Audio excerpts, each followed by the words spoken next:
बदशगुनी दावत इस्लामी का रिसाला मकतबतुल मदीना का, ये नहीं पढ़ा तो आपने कुछ नहीं पढ़ा। इतना जरूरी रिसाला, यूं एक मुबालगा करके आपको मतलब इसकी अहमियत बता रहा हूँ। इतना जबरदस्त रिसाला नजर के बारे में बड़ी गलतफहमियां दूर करेगा और बास गुनाहों से आपको बचाएगा। बदशगुनी वरना आम है। आड़े बिल्ली निकल गई, दाई आंख फड़क गई, न बाई आंख फड़क गई तो ये हो गया, आज सुबह सुबह इसका मुंह देख लिया, बस अब मेरा सारा दिन खराब। ये बदशगुनी गुनाह है, नाजायज है।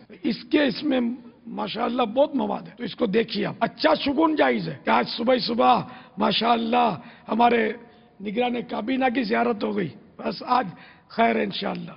तो नेक आदमी, सालेह आदमी की जियारत की, नेक सालेह तो ये खुश अच्छा शुगुन, खुश शुगुनी, ये तो नेक फाल, ये तो सुन्नत से साबित है, हदीसों में इसका तज़किरा है। अच्छा फाल ले सकते हैं, बुरा फाल कि आज यार वो काना सामने आ गया, आज तो पूरा दिन मेरा ऐसा ही निकलेगा। उस काने को ए दो आंख वाले तूने हकीर जाना, तेरी दोनों आंखें कहीं फूट ना जाए, तो अंधा ना हो जाए। काना किसने किया? अल्लाह ने काना बनाया उसको। आप बोलते हो काना मिल गया, नहीं, अस्तगफिरुल्लाह, तौबा करें, ऐसी हरकतें नहीं करें, किसी को हकीर नहीं समझे।